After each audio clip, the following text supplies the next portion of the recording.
La vie sera dure, il y aura des tourments, il y aura des tests, mais cela ne vous rendra que plus fort. N'abandonnez jamais. C'est l'histoire d'une femme à qui la vie parfaitement imparfaite l'a transformée en ce qu'elle est aujourd'hui. C'est l'histoire d'une femme qui, en poursuivant ses rêves et ses aspirations, a aidé d'autres gens à réaliser que si vous pensez que votre vie est dure et que vous abandonnez à cause de ça parce que vous pensez que votre vie est injuste, pense à nouveau pas parce que lorsque vous pensez de cette façon, vous êtes injuste envers vous-même. C'est l'histoire d'une femme qui a aidé les gens à réaliser que des fois, les problèmes ne sont pas trop gros. Nous sommes trop petits parce que nous sommes pas capables de les gérer. J'avais 18 ans quand je me suis mariée. Je faisais partie d'une famille très conservatrice, une famille baloche, dans laquelle une gentille fille ne dit jamais non à ses parents. Mon père voulait que je me marie et tout ce que j'ai dit, c'est si ça te rend heureux, je dirais oui. Et bien sûr, ça n'a jamais été un mariage heureux. Juste environ 2 ans après m'être mariée, il y a environ 9 ans, j'ai eu un accident de voiture. Mon mari s'est endormi au volant et la voiture est tombée dans le fossé.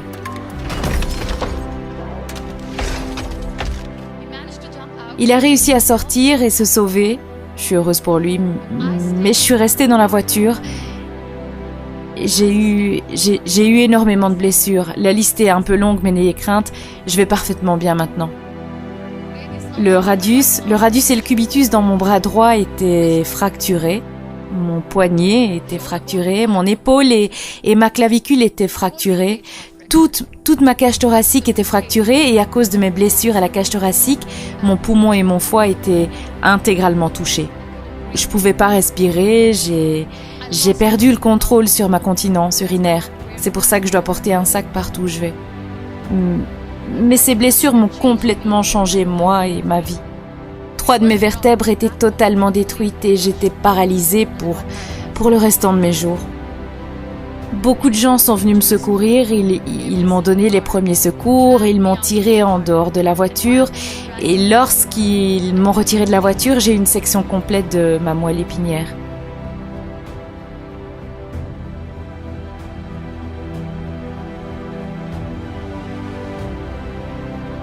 Ces 2 mois et demi à l'hôpital ont été horribles. Je vais pas inventer des histoires juste pour vous inspirer. J'étais au bord du désespoir. Et un jour, le docteur est venu vers moi. Il m'a dit « J'ai entendu que vous vouliez devenir une artiste, mais vous êtes devenue une femme de famille, une femme au foyer. J'ai une mauvaise nouvelle pour vous. Vous serez plus capable de peindre à nouveau, parce que votre poignet et votre bras sont tellement déformés que vous ne serez plus capable de tenir un stylo à nouveau. » Et je suis restée silencieuse. Le jour suivant, le docteur est venu vers moi et m'a dit « Votre blessure à la colonne vertébrale est tellement grave que vous ne serez plus jamais capable de marcher. » J'ai respiré profondément et j'ai dit que tout irait bien. Le jour suivant, le docteur est revenu vers moi et m'a dit « À cause de votre blessure à la colonne et les fixations que vous avez dans le dos, vous ne serez plus capable de donner naissance à un enfant. » Ce jour-là, j'étais dévastée. Je m'en souviens toujours, j'ai demandé à ma mère « Pourquoi moi ?» Et c'est à ce moment que j'ai commencé à questionner mon existence.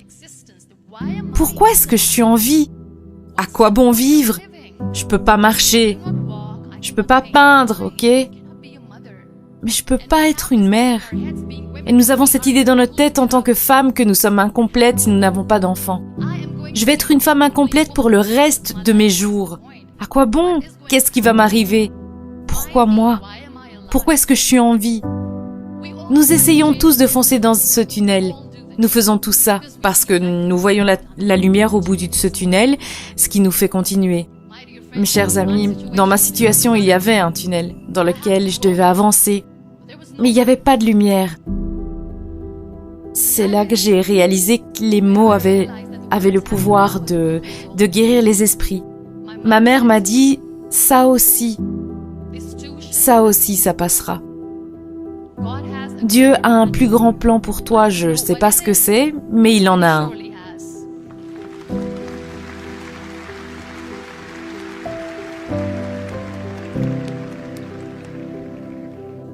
Un jour, j'ai demandé à mes frères, je sais que j'ai une main déformée, mais j'en ai marre de regarder ces murs blancs dans ces hôpitaux et de porter ces robes blanches. J'en ai marre de ça. J'ai envie d'ajouter plus de couleurs à ma vie. J'aimerais faire quelque chose. Apporte-moi des couleurs, apportez-moi des petites toiles, j'aimerais peindre. Donc le premier tableau que j'ai fait, c'était sur mon lit de mort, où j'ai peint pour la première fois. Ce n'était pas seulement une pièce d'art ou seulement ma passion, c'était ma thérapie. Quelle magnifique thérapie c'était. Sans le moindre mot, je pouvais peindre ce que j'avais sur le cœur, je pouvais peindre mon histoire. Les gens avaient l'habitude de venir et de dire « Quel joli tableau !» Tellement de couleurs. Personne ne pouvait y voir le chagrin. J'étais la seule à le voir. Et ensuite, j'ai été libérée. Je suis rentrée à la maison. Il y avait beaucoup d'infections dans mon corps, beaucoup d'allergies, donc le docteur voulait que je sois couchée droite sur un lit. Pas pendant 6 mois, non, pas 1 an, mais pendant 2 ans. J'étais clouée au lit, enfermée dans cette pièce, regardant par la fenêtre, écoutant les oiseaux chanter. Et pensant que peut-être un jour on ira dehors avec la famille pour apprécier la nature, et c'était à ce moment que j'ai réalisé à quel point les gens sont chanceux. Mais ils ne le réalisent pas. Après 2 ans et 2 mois et demi, quand j'étais capable d'être complètement assise sur une chaise roulante, ça a été le jour de ma renaissance. J'étais une personne complètement différente, je m'en rappelle encore. Le jour où je me suis assise dans la chaise roulante pour la première fois, sachant que je ne pourrais jamais la quitter, sachant que je ne serais pas capable de marcher pour le reste de mes jours, je me suis regardée dans le miroir et je me suis parlé.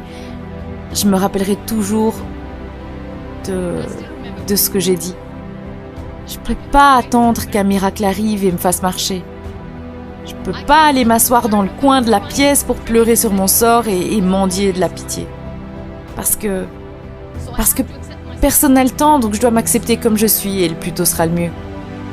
Donc je me suis mis du rouge à lèvres pour la première fois.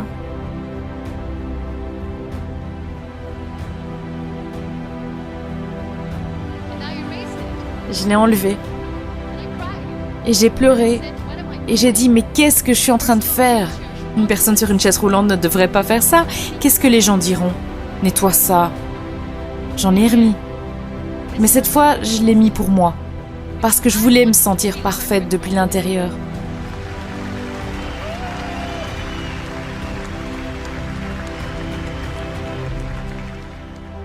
Depuis ce jour, j'ai décidé que j'allais vivre la vie pour moi-même. Je n'allais pas être cette personne parfaite pour quelqu'un.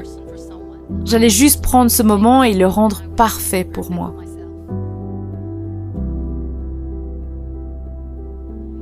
Je ne serais plus capable d'être mère et ça a été dévastateur pour moi. Mais ensuite, j'ai réalisé, il y a tellement d'enfants dans le monde, tout ce qu'ils veulent, c'est d'être acceptés, donc il n'y a pas de sens à pleurer. Vas-y, adopte-en un. C'est ce que j'ai fait.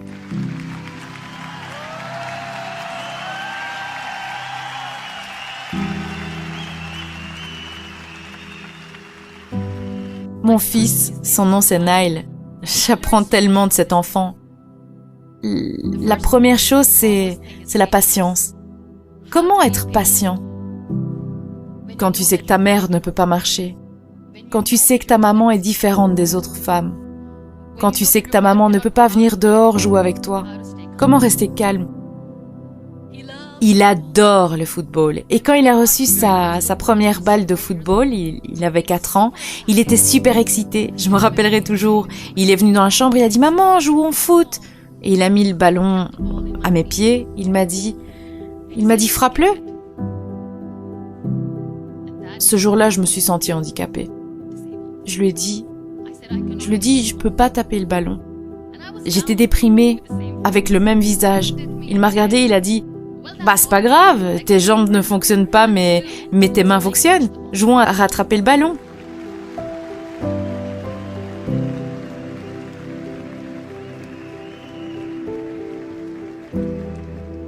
Vous savez, ce jour, il m'a fait réaliser que lorsque vous pensez que votre verre est à moitié vide, arrêtez, votre verre est à moitié plein aussi. Tout est ici et ici.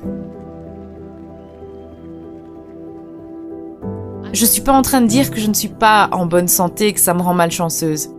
Mais oui, c'est dur. C'est dur quand je dis que je ne peux pas marcher. C'est dur de dire que je dois porter ce sac. Ça fait du mal, mais je dois continuer à aller de l'avant. Parce que ne jamais abandonner est la bonne façon de vivre. Toujours. Vivez votre vie pleinement. Acceptez-vous comme vous êtes. Soyez gentil avec vous-même. Soyez gentil avec vous-même, je le répète. Soyez gentil avec vous-même. Seulement ensuite, vous pourrez être gentil avec les autres. Aimez-vous vous-même et partagez cet amour. La vie sera dure, il y aura des tourments, il y aura des tests, mais cela ne vous rendra que plus fort. N'abandonnez jamais. Le vrai bonheur se cache pas dans l'argent, ou le succès, ou la célébrité. J'ai tout ça et je n'en ai jamais voulu. Le vrai bonheur se cache dans la gratitude. Donc soyez reconnaissants, soyez vivants et vivez chaque moment. Merci beaucoup tout le monde. Merci.